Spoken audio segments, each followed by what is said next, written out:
Hi, welcome to Indrajit Study Point and chapter second तलाश। हम पढ़ेंगे इसमें। पहले हमने पढ़ चुका है भारत की अतीत की झांकी। अभी इसमें दूसरा पॉइंट है हमारा भारत की शक्ति और सीमा। इसमें हम जानेंगे, लेकिन इसके पहले आप लाइक सब्सक्राइब नहीं किए हो तो चैप्टर को लाइक सब्सक्राइब जरूर करना, क्योंकि जल्दी से मेरा वीडियो आप तक पहुंचे। भारत की शक्तियों के स्रोतों और उसके पतन का नाश के कारणों की खोज लंबी और उलझी हुई है, पर उसके पतन के हाल के कारण पर्याप्त स्पष्ट हैं।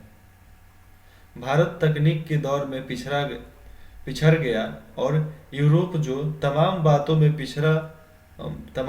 में एक जमाने में पिछड़ा हुआ था, तकनीकी प्रगति के मामले में आगे निकल गया। क्यों? क्योंकि उन्होंने इधर की माल उधर करना चालू कर दिया। कितने तकनीक तो वो भारत से ले गए। भारत में मुगल बादशाह के लास्ट के जो थे, उनका मैं नाम तो नहीं बता सकता, नाम भूल गया हूँ। उनकी सारी तकनीक, उस समय मिसाइल चलाता था वो सारे तकनीक ब्रिटेन भेज दिए गए सीखने के लिए, पढ़ने के लिए। इस तकनीकी विकास के पीछे विज्ञान की चेतना थी तथा हौसलामंद जीवनी शक्ति और मानसिकता थी। नई तकनीकों ने पश्चिमी यूरोप के देशों को सैनिक बल दिया और उसके लिए अपना विस्तार करके पूरा पर अधिकार करना आसान हो गया। यह केवल भारत की ही नहीं, लगभग सारे एशिया की कहानी है।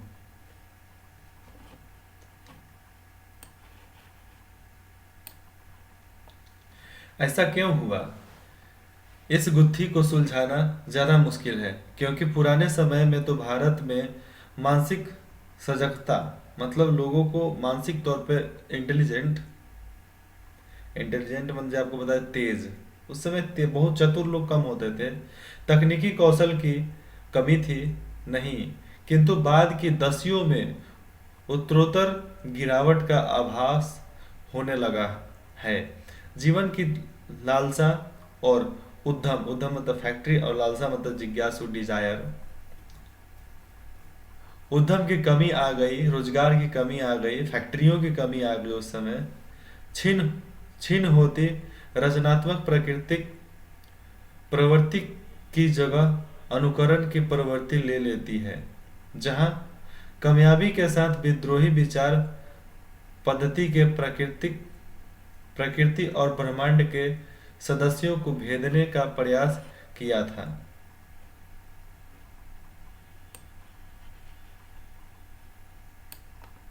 वहां शब्द भंडार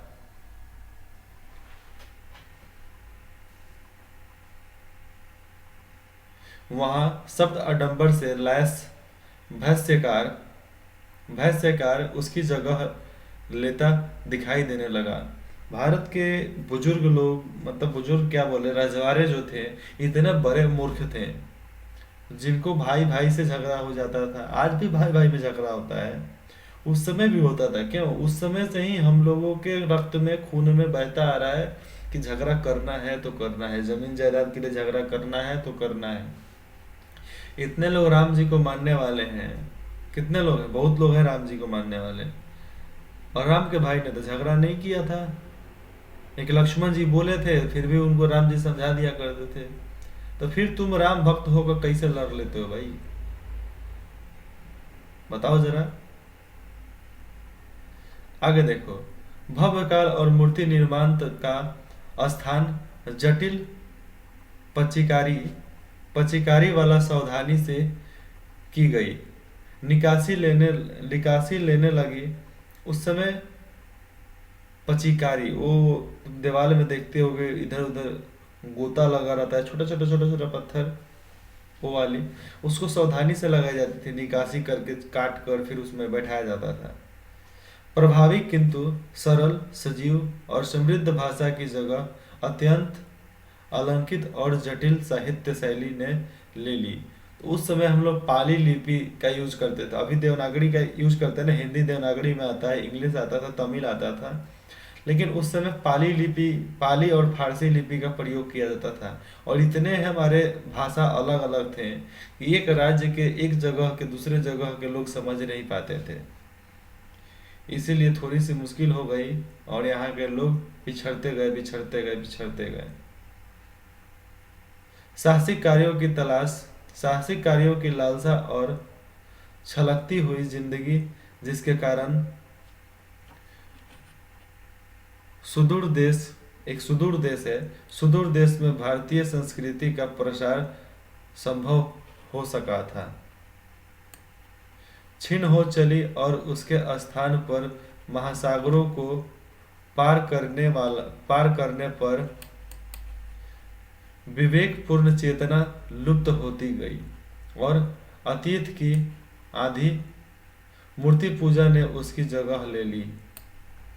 अतीत के विकट भार ने उसे कुचल कर रख दिया और वह एक तरह की मूर्छा से ग्रस्त हो गई। मानसिक जड़ता मानसिक जड़ता और शारीरिक थकावट की इस हालत में भारत का ह्रास होने लगा, मतलब भारत पतन पे जाने लगा, भारत गिरने लगा। तभी हमारे देश में ब्रिटिश गवर्नमेंट की ज्यादा आगमनी हुई।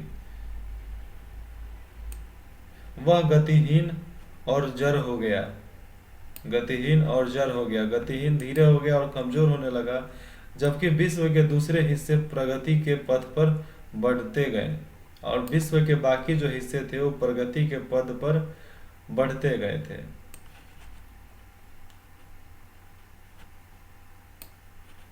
किंतु यह स्थिति का पूरा और पूर्णतः सही सर्वेक्षण नहीं है। यदि केवल जड़ता और गतिहीनता का एकरस और लंबा दौर रहा होता तो उसका नाता अतीत से पूरी तरह टूट जाता। एक युग का अंत और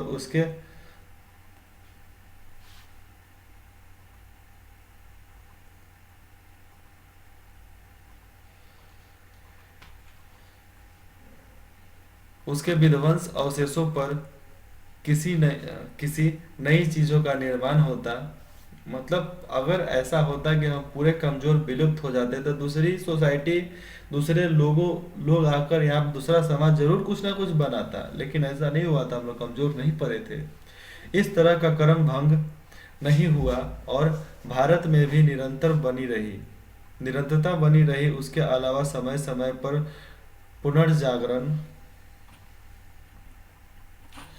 पुनर्जागरण के दौर आते रहे। नए को समझने और उसके अनुकूल बनाकर कम से कम पुराने के उस अंश के साथ जिसको रक्षा करने लायक समझा गया उसका सामंजस्य करने के प्रयास साफ दिखाई पड़ते हैं। अक्सर पुराने का केवल बाहरी ढांचा प्रतीक के रूप में बचा रहा और उसकी अंतर वस्तु बदल गई। मतलब बाहर से तो एकदम ठीक ठाक, हार्डवेयर ठीक था, सॉफ्टवेयर गड़बड़ था, वैसे ही हाल है। बाहर से सब ठीक, अंदर से सब खबार। ऐसी लालसा जो लोगों को उस लक्ष्य की ओर खींचती है जो पूरी तरह सिद्ध नहीं किया जा सकता हो और साथ ही प्राचीन और नवीन के बीच सामंजस्य स्थापित करने की, मतलब पुराने और नए के बीच में सामंजस्य स्थापित करने की इच्छा बराबर बनी रही है। तो ये बराबर हम लोग की इच्छा थी कि पुराने को बदलो, नया लाओ और नए पर भी वर्क करो। जैसे हम मोबाइल लैपटॉप, पहले 2G आया, 1G आया, 2G आया, 3G आया, 4G आया, 5G आया, 6G आने वाला है। ठीक ऐसे ही बदलते गए। इसी लालसा ने उन्हें गति दी, ऐसे ही लालसा ने गति दी और उन्हें पुराने को बनाए रखने के साथ साथ नए विचारों को आत्मसात करने का समर्थन दी। तो ये समर्थ मिला उन लोगों को बढ़ने के लिए। ठीक है, ये देखो यहाँ से अपनी दूसरी टॉपिक चालू होती है, भारत की तलाश। पहले हम उन लोगों ने क्या पढ़ा है, भारत के अतीत की झांकी। ठीक है, अब हम लोग को ये तलाश चलने वाला है, भारत की तलाश। तो चलो पढ़ते हैं इसको भी।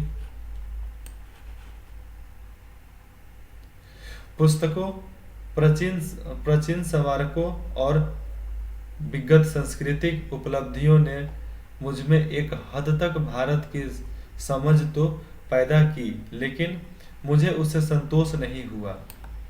मुझे उससे संतोष नहीं हुआ, ना ही मुझे वह उत्तर मिला जिसकी मैं तलाश कर रहा था। वर्तमान मेरे लिए और मुझ जैसे बहुत से लोगों के लिए मध्ययुगीनता, भयंकर गरीबी एवं दुर्गति और मध्य वर्ग की कुछ कुछ सतही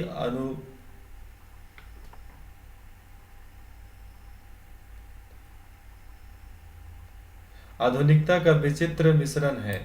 मैं अपने मैं अपने वर्ग और अपनी किस्म के लोगों का, मतलब अपने वर्ग क्लास के जैसे और अपने किस्म जिस तरह हम दिखते हैं वैसे लोगों का प्रशंसक नहीं था। फिर भी भारतीय संघर्ष में नेतृत्व के लिए मैं निश्चित रूप से मध्य वर्ग की ओर देखता था। यह मध्य वर्ग स्वयं को बंदी और सीमाओं में जकड़ा हुआ महसूस करता था और खुद तरक्की और विकास करना चाहता था। अंग्रेजी शासन के ढांचे के भीतर ऐसा न कर पाने के कारण उसके भीतर विद्रोह की चेतना पनपी, लेकिन यह चेतना उस ढांचे के खिलाफ नहीं जाती थी जिसने हमें रौंद दिया था। ये उस ढांचे को बनाए रखना चाहते थे और अंग्रेजों को हटाकर उसका संचालन करना चाहते थे। ये मध्य वर्ग के लोग इस हद तक इस ढांचे की पैदाइश थे कि उसे चुनौती देना या उसे उखाड़ फेंकने का प्रयास करना उसके बस की बात नहीं है। देखो, कोई भी काम हम करते हैं ना तो हमारी बस की नहीं होती है, लेकिन हम जब उसको करते रहते हैं, रोज करते हैं, नित्य प्रति करते रहते हैं, तो हमारे बस में आ जाती है। ठीक है। नई ताकतों ने सिर उठाया और वे हमें ग्रामीण जनता की ओर ले गई। पहली बार एक नई और दूसरे ढंग का भारत उन युवा बुद्धिजीवियों के सामने आया जो इसके अस्तित्व को लगभग भूल ही गए थे या उसे बहुत कम अहमियत देते थे। यह दृष्टि बेचैन कर देने वाला था, इसलिए कि उसने हमारे कुछ मूल्यों और निष्कर्षों में संदेह उत्पन्न कर दिया था। कूट डालो फूट डालो यह अंग्रेजों की नीति थी। तब हमने भारत के वास्तविक रूप की तलाश शुरू की और इससे हमारे भीतर उसकी समझ और द्वंद्व दोनों ही पैदा हो गए। देखो, समझने की इच्छा और लड़ने की ताकत, दोनों द्वंद्व मतलब हाथापाई लड़ना, दोनों ही पैदा हो गई। कुछ लोग इस ग्रामीण समुदाय से पहले से परिचित थे, इसलिए उन्हें कोई नया उत्तेजक अनुभव नहीं हुआ।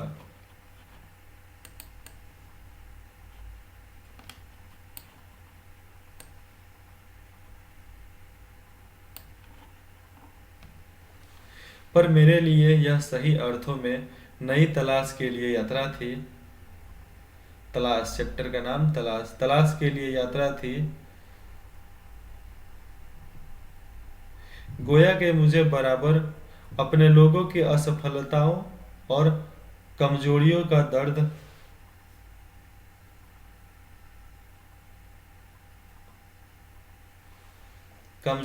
दर्द भरा एहसास कराता था।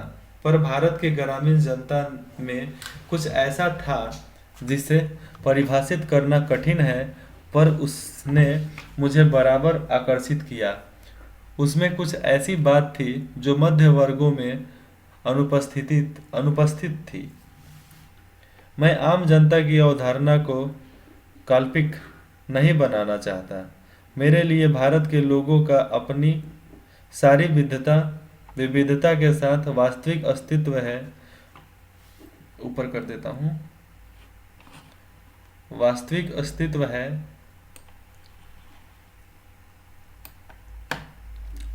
उनकी विशाल संख्या के बावजूद में उनकी विशाल संख्या के बावजूद मैं उनके बारे में अनिश्चित समुदायों के नहीं, व्यक्तियों के रूप में सोचने की कोशिश करता हूँ। चूँकि मैंने उनसे बहुत अपेक्षाएं नहीं रखी, शायद इसलिए मुझे निराश भी नहीं हुई। क्योंकि उन्हें जब मुझे निराशा भी नहीं हुई, मैंने जितनी उम्मीद की थी उससे कई अधिक पाया। मुझे सूझा कि इसका कारण और इसके साथ ही उनमें जो एक प्रकार की दृष्टता और अंतर शक्ति है, उसका कारण भारत के प्राचीन सांस्कृतिक परंपरा है, जिसे उन्होंने कुछ अंशों में अब भी बचाए रखा है। पिछले 200 वर्षों में उन्होंने जो अत्याचार झेला है, बहुत कुछ तो उसी के कारण समाप्त हो गया।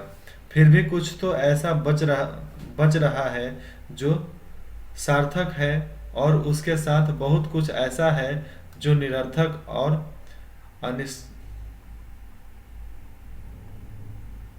अनिष्टकार है।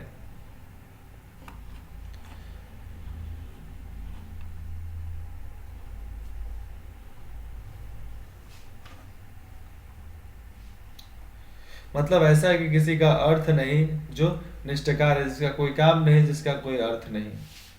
तो इसके आगे का हमारा टॉपिक है भारत माता। भारत माता, चलो इसको देखते हैं।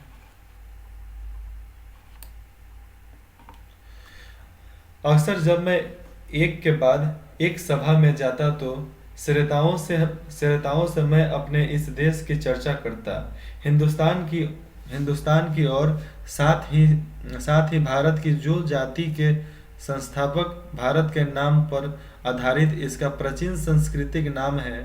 मैंने शहरों में ऐसा कारण किया क्योंकि वहाँ के श्रोता अपेक्षाकृत आधुनिक थे और वे अधिक दमदार भाषा की अपेक्षा करते थे।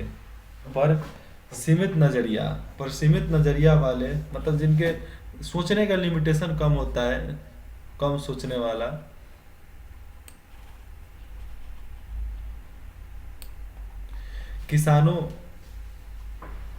किसानों को मैंने इस महान देश की बाबत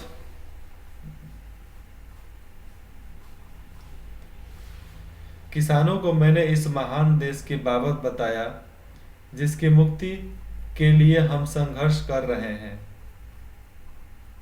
कि कैसे इसके हर हिस्से दूसरे से भिन्न होते हुए भी भारत है। मैंने उन्हें उत्तर से दक्षिण और पूरब से पश्चिम तक किसानों की सामान्य समस्याओं की जानकारी दी, और उस स्वराज्य की भी जो कुछ विशेष लोगों के लिए नहीं, सबके लिए, भारत के हर हिस्से के लिए एक सा होगा।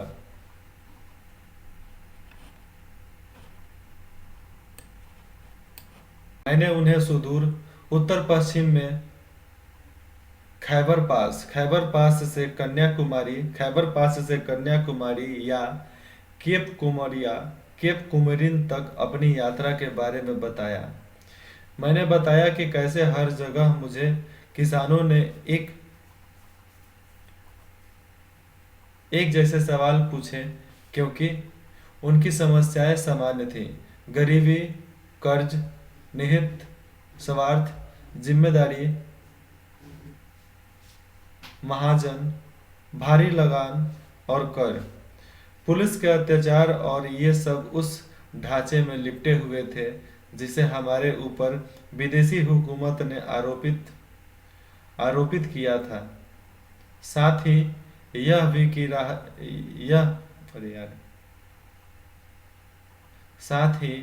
भी कि राहत भी सबके लिए आनी चाहिए।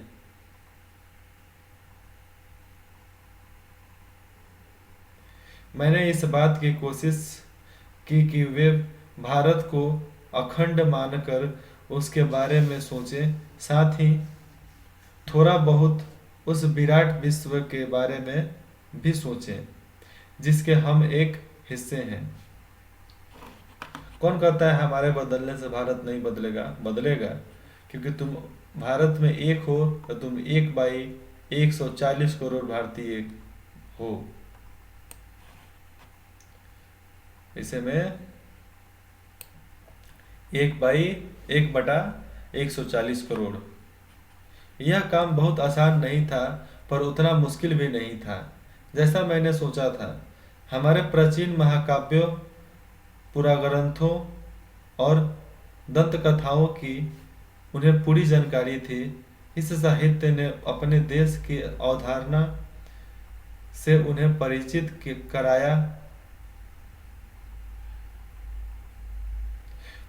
कराया था। इन लोगों में से हमेशा कुछ ऐसे भी होते ही थे जिन्होंने भारत के चारों कोने में स्थित धार्मिक स्थलों की यात्रा की थी। ऐसे भी लोग मिलते थे जो पूरे भारत को घूम चुके हों। ऐसे भी लोग होते थे, उस समय में भी लोग होते थे, ऐसा बात थोड़े कि नहीं होते थे। कभी कभी कभी कभी जैसे ही मैं किसी सभा में पहुंचता था, मेरे स्वागत में अनेक कंठों का स्वर गूंज उठता था। तब कंठ मतलब गले की आवाज गूंज उठता था। बहुत लोग चिल्लाकर जोर से बोलकर स्वागत करते थे, भारत माता की जय। क्योंकि हर जगह पर यही नारा चलता था, भारत माता की जय, भारत माता की जय। इसलिए हमारे प्राइम मिनिस्टर भी बोलते हैं, भारत माता की जय, भारत माता की जय। मैं उनसे अचानक प्रश्न कर देता कि इस पुकार से उनका क्या आशय है। मेरा प्रश्न उन्हें मनोरंजक लगता और चकित करता।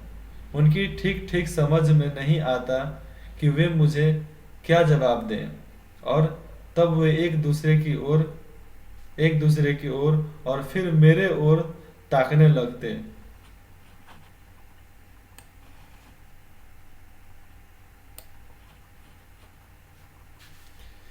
मैं बार बार सवाल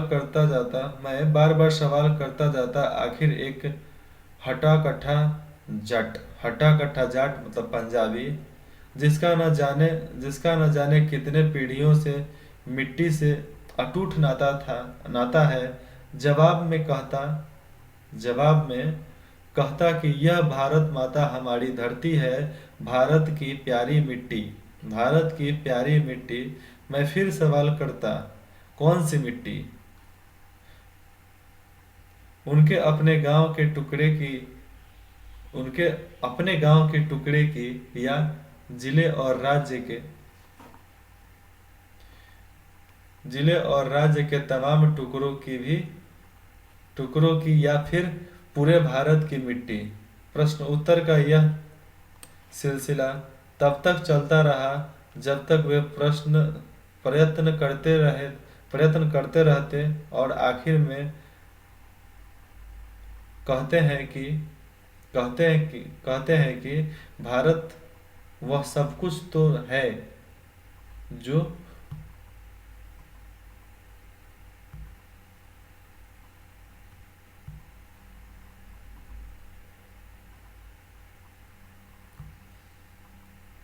उन्होंने सोच रखा है। उसके अलावा भी बहुत कुछ है। भारत के पहाड़ और नदियां, जंगल और फैले हुए खेत जो हमारे लिए खान मुहैया कराते हैं।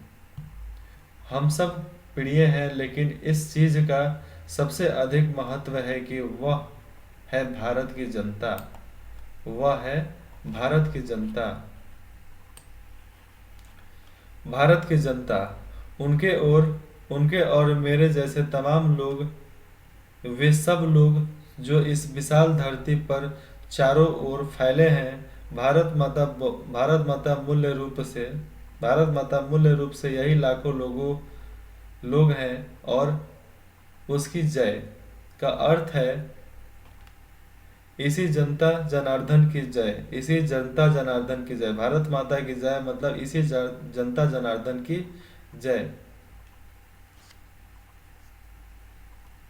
मैंने उनसे कहा कि तुम भारत माता के हिस्से हो, एक तरह से तुम खुद ही भारत माता हो। जैसे जैसे यह विचार धीरे धीरे उनके दिमाग में बैठता जाता, उनकी आंखें चमकने लगती, मानो उन्होंने कोई महान खोज कर ली हो। समझे? भारत की विविधता और एकता। अब पढ़ेंगे भारत की विविधता, दिक्कतें और एकता। एक तरह से नॉर्मल भाषा में समझो तो भारत की विविधता और एकता, कैसे भारत को जोड़ा गया।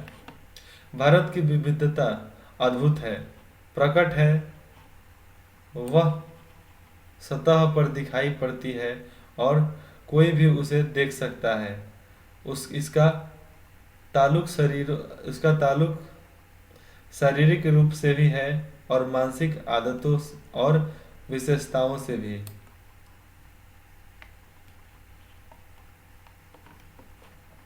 बाहर से देखने पर उत्तर पश्चिम, बाहर से जाके देखो उत्तर पश्चिम इलाके के पठान और सुदूर दक्षिण के वासी तमिल।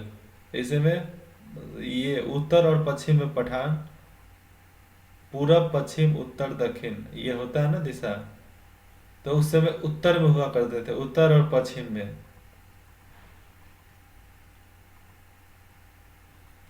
और जो साउथ में होते थे, आज जिसको साउथ इंडियन के नाम से हम जानते हैं, साउथ का हीरो हीरोइन, साउथ के लोग, तमिलनाडु, केरल, आंध्र प्रदेश, कर्नाटक वगैरह, वैसे स्टेट के लोग आंध्र प्रदेश, तेलंगाना, केरल, कर्नाटक, तमिलनाडु, ये दक्षिण के वासी हैं।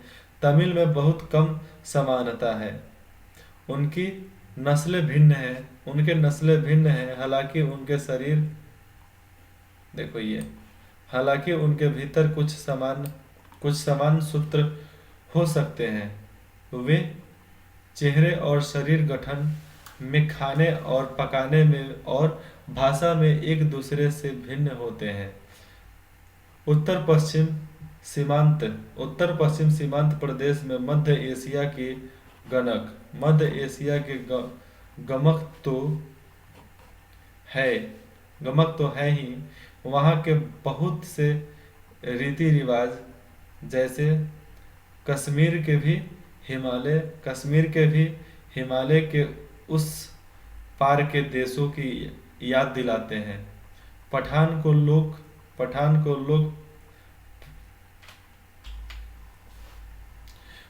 को लोक प्रचलित नृत्य रूसी कोगज नृत्य शैली से मिलते हैं।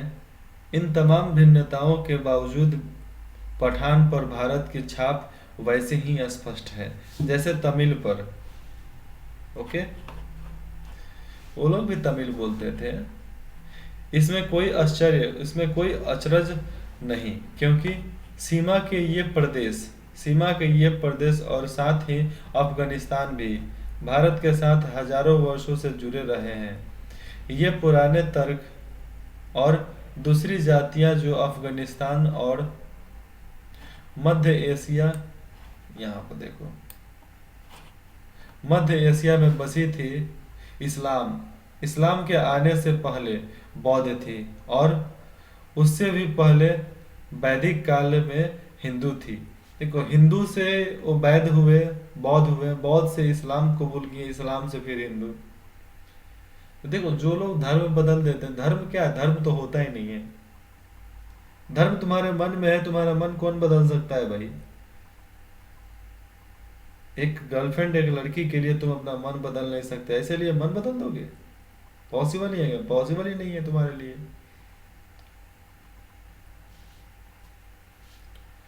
सीमांत क्षेत्र प्राचीन भारतीय संस्कृति के प्रमुख केंद्रों में से थे। अब भी स्मारकों और मठों के ढेरों ध्वस्त अवशेष उसमें बिखरे हैं।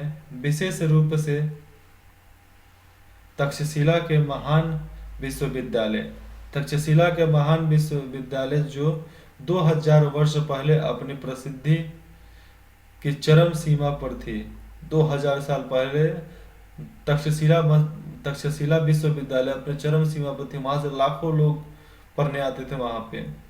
सारे भारत के साथ ही सारे भारत के साथ ही एशिया के विभिन्न भागों से विद्यार्थी यहाँ खींचे आते थे। धर्म परिवर्तन के अंतर जरूर आया, पर उन क्षेत्रों के लोगों ने जो मानसिकता विकसित कर ली थी वह पूरी तरह नहीं बदल सकी।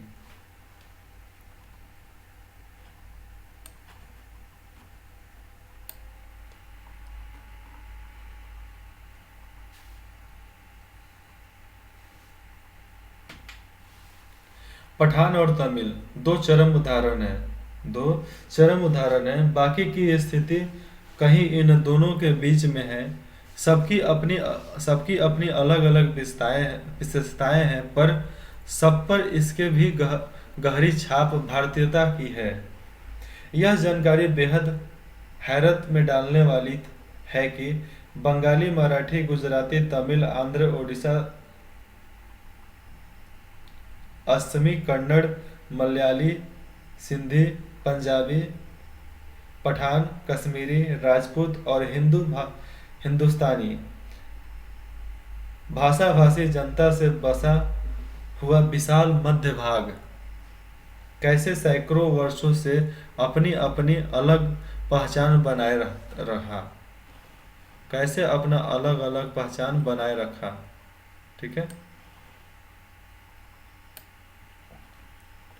इसके बावजूद इन सब के गुण दोष कमोबेश एक से हैं। इसकी जानकारी पुरानी परंपरा और अभिलेखों से मिलती है। साथ ही इस पूरे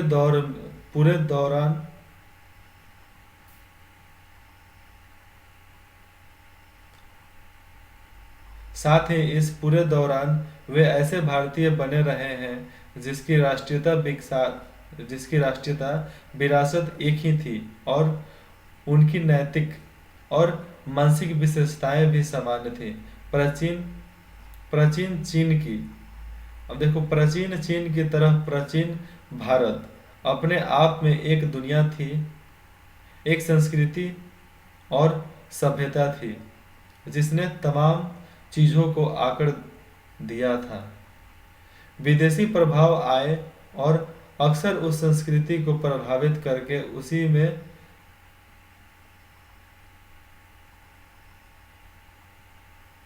जबब हो गए। जब भी विघटनकारी तत्व उभरे, तत्काल उन्होंने सामंजस्य खोजने के प्रयास को बढ़ावा दिया।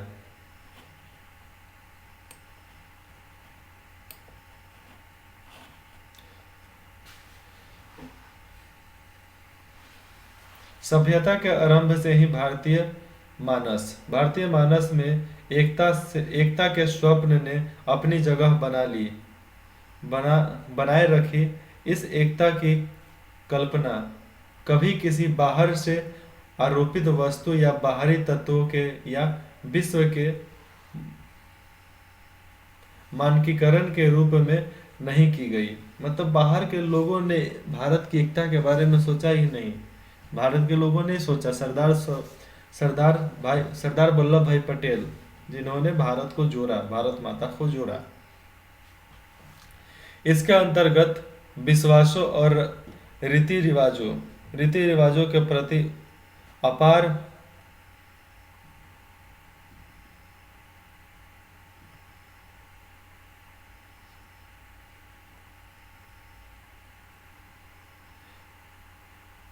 अपार सहिष्णुता का पालन किया गया और साथ ही हर तरह की विविधता को मान्यता ही नहीं प्रोत्साहन भी दिया गया।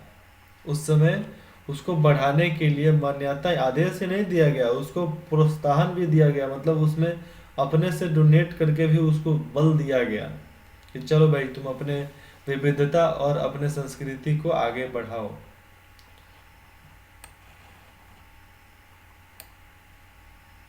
किसी एक विदेशी समूह किसी एक विदेशी समूह में चाहे वे कितने घनिष्ठ रूप में एक दूसरे से जुड़े हों, छोटी बड़ी भिन्नताएं हमेशा देखी जा सकती है। उस समूह के मूल एकता तब प्रकट हुई जब उसकी तुलना किसी अन्य विदेशी समूह से की जाती है। यह बात अलग है कि अक्सर दो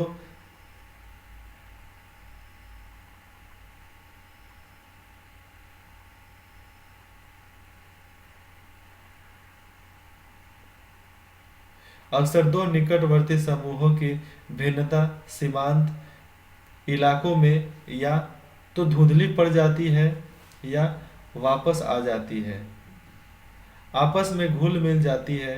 प्राचीन और मध्य युग में आधुनिक राष्ट्र के विचार ने जन्म लिया जन्म नहीं लिया था सॉरी जन्म नहीं लिया था और सीमांत धार्मिक या जातीय संबंधों का महत्व अधिक था। फिर भी मेरे विचार है कि ज्ञात इतिहास में किसी भी सामान्य एक भारतवासी भारत के किसी भी हिस्से में अपने ही घर किसी अपने मतलब अपनेपन की अनुभूति करता था, जबकि किसी भी दूसरे देशों में पहुंचकर वह अजनबी और परदेसी महसूस करता था। और भारत के लोग अपने देश में परदेश में कहीं भी जाएं तो देसी महसूस करते हैं, अपना सा महसूस करते हैं, लेकिन विदेश में जाकर परदेसी महसूस करते हैं अपने आप को।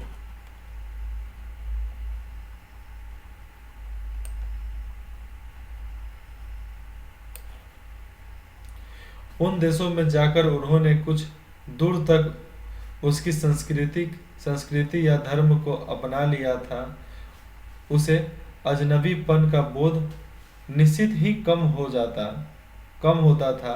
वे लोग जो किसी गैर भारतीय धर्म को मानने वाले थे या भारत में आकर यहीं बस गए, कुछ ही पीढ़ियों के गुजरने के दौरान स्पष्ट रूप से भारतीय हो गए, जैसे यदूही जैसे यहूदी, फारसी, मुसलमान। जिन भारतीयों ने इन धर्मों को स्वीकार कर लिया, वे भी धर्म परिवर्तन के बावजूद भारतीय बने रहे।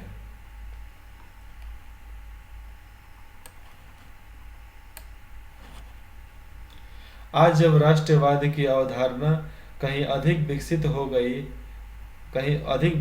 गई है, विदेशों में भारतीय अनिवार्य रूप से एक राष्ट्रीय समुदाय बनाकर विभिन्न कारणों से एकजुट होकर रहते हैं। भले ही उनमें भीतरी मतभेद हो। एक हिंदुस्तानी ईसाई कहीं भी जाए उसे हिंदुस्तानी ही माना जाता है। इस प्रकार किसी हिंदुस्तानी मुसलमान को तुर्की, अरबी, ईरानी या किसी भी अन्य देश में जहां इस्लाम धर्म का प्रभुत्व हो, हिंदुस्तानी ही समझा जाता है।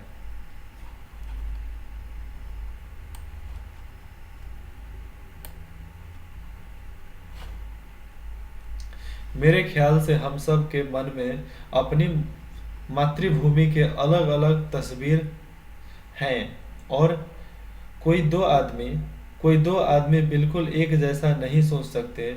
जब मैं भारत के बारे में सोचता हूँ तो मेरे मन में भी बहुत सी बातें आती हैं। मैं सोचता हूँ दूर दूर तक फैले मैदानों और उन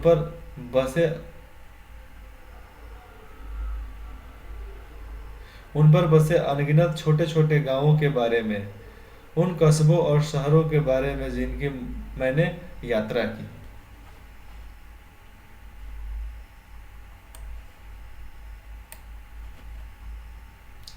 वर्षा ऋतु की उस जादुई बरसात के बारे में जो झुलसी हुई धरती में जीवन संचार करके उसे सहसा सौंदर्य और हरियाली के झिलमिलाते प्रसार में बदल देती है। विशाल नदियों और उनके बहते जल के बारे में, ठंड की चादर से लिपटे खैबर पास खैबर पास के बारे में, भारत के दक्षिण सिरे के बारे में, लोगों के बारे में, व्यक्ति और समूह दोनों रूपों में, और सबसे ज़्यादा फर्क, सबसे ज़्यादा बर्फ की टोपी पहनने पहने हिमालय, सबसे ज़्यादा बर्फ का टोपी मतलब टोपी पहने हिमालय के, या वसंत ऋतु में कश्मीर की किसी पहाड़ी घाटी के बारे में जो नवजात फूलों से लदी होती है और जिसके बीच से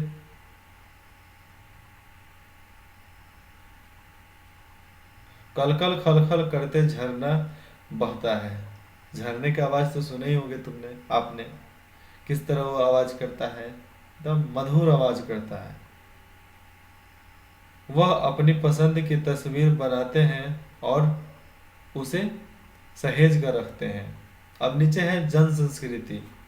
अब हर संस्कृति की अलग अलग जन संस्कृति है। देखो नीचे कौन सी जन संस्कृति की बात होती है। मैंने वर्तमान समय में भारतीय जनता के, पहले देख लो जन स्मृति, ठीक है, हो गए। उसके बाद से नीचे पढ़ते हैं। मैंने वर्तमान समय में भारतीय जनता के गतिशील जीवन नाटक को देखा। ऐसे अवसर पर मैं अक्सर उन सूत्रों को खोज लेता था जिसने उनका जीवन अतीत में बांधा है, जबकि उनकी आंखें भविष्य पर टिकी रहती थी। हर जगह मुझे एक सांस्कृतिक पृष्ठभूमि मिली जिसका जनता ने जीवन पर बहुत गहरा असर था।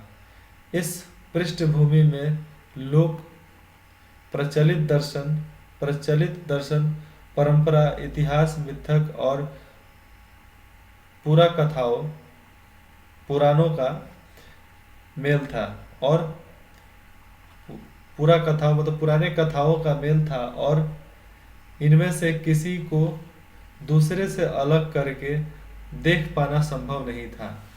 पूरी तरह अशिक्षित और निरक्षक लोगों भी इस पृष्ठभूमि में हिस्सेदार थे। लोक प्रचलित अनुवादों और टीकाओं के मध्य में भारत के प्राचीन महाकाव्य रामायण और महाभारत, तो महाकाव्य में आते हैं कौन से, रामायण और महाभारत एक कथा है, ओके। और अन्य ग्रंथ भी जनता के बीच दूर दूर तक प्रसिद्ध थे। हर घटना, कथा और उसका नैतिक अर्थ लोकमानस पर अंकित था और उन्होंने समृद्धि और संतुष्ट बनाया था। अनपढ़ ग्रामीणों को सैकड़ों पद याद थे और जो नहीं पढ़ने वाले थे उनको भी सैकड़ों लाइन याद रहते थे हमेशा। और अपनी बातचीत के दौरान वे बराबर मतलब इक्वल, बराबर या तो उन्हें अशुद्ध करते थे या फिर किसी प्राचीन रचना में सुरक्षित किसी ऐसे कहानी का उल्लेख करते थे जिसे कोई नैतिक उपदेश निकलता हो। रोजमर्रा की जिंदगी के मामले के बारे में सीधी साधी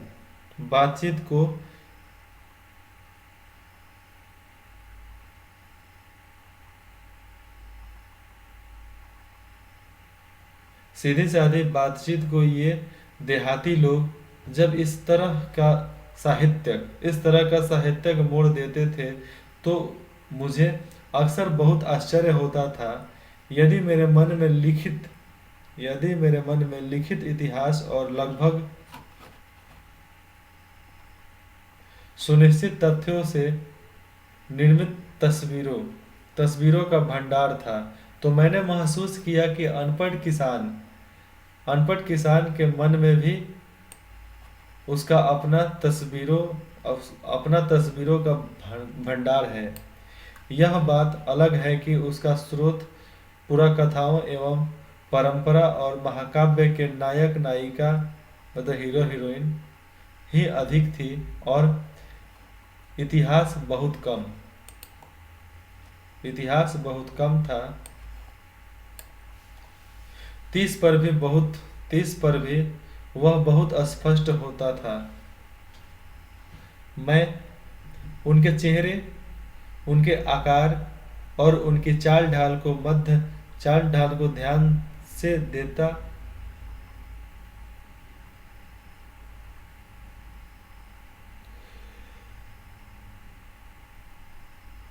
और उनकी चाल ढाल को ध्यान से देखता।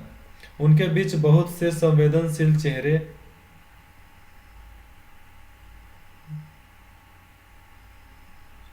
बलिष्ठ देह और सीधे साफ अवयव वाले पुरुष दिखाई देते। महिलाओं में लावण्य, नम्रता, गरिमा, संतुलन के साथ साथ एक ऐसा चेहरा भी अवसाद से भरा होता था। कभी कभी किसी देहाती रास्ते या गांव के बीच से गुजरते हुए मेरी नज़र किसी मनोहर पुरुष या सुंदर स्त्री पर पड़ती थी तो मैं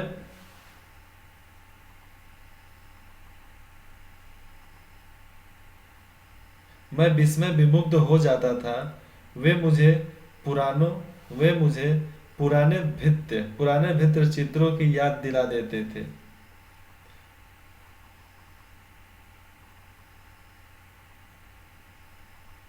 मुझे इस बात से हैरत होती कि उन तमाम भयानक कष्टों के बावजूद, जिनके भारत युगों तक गुजरता रहा, आखिर यह सौंदर्य कैसे टिका और बना रहा।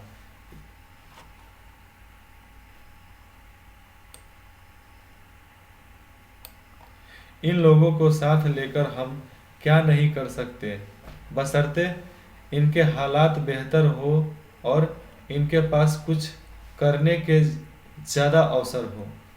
तभी तो मैं एक अच्छे पोजीशन तक इनको ले जा सकता हूँ। समझे? ये नीचे है। चारों ओर गरीबी और उससे पैदा होने वाले अनगिनत विपत्तियां फैली थी और इसकी छाप इसकी छाप हर माथे पर थी। जिंदगी को कुचलकर विकृत और भयंकर रूप दे दिया गया था। इस विकृत से तरह तरह के भ्रष्टाचार पैदा हुए और लगातार अभाव और असुरक्षा की स्थिति बनी रहने लगी। यह सब देखने में सुखद नहीं था, पर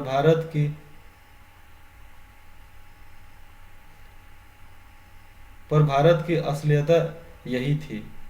स्थितियों को समर्पित भाव से स्वीकार करने की प्रवृत्ति प्रबल थी, पर साथ ही एक प्रकार की नम्रता और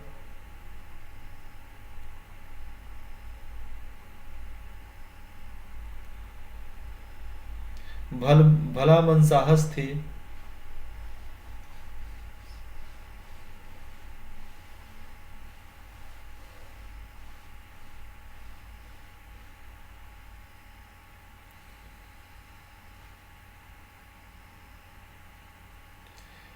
पर साथ ही एक प्रकार की नम्रता और भलमन साहस थी जो हजारों वर्षों की सांस्कृतिक विरासत की देन थी, जिसे बड़े से बड़ा दुर्भाग्य भी नहीं मिटा पाया था। कितना भी कुछ कर लो, हिंदुस्तान को तोड़ना तुम्हारे बस में नहीं है। विदेश वालों सुन लो ये। तो यहाँ पर ये हमारा तलाश चैप्टर खत्म होता है। मिलते हैं फिर नेक्स्ट चैप्टर में सिंधु घाटी सभ्यता।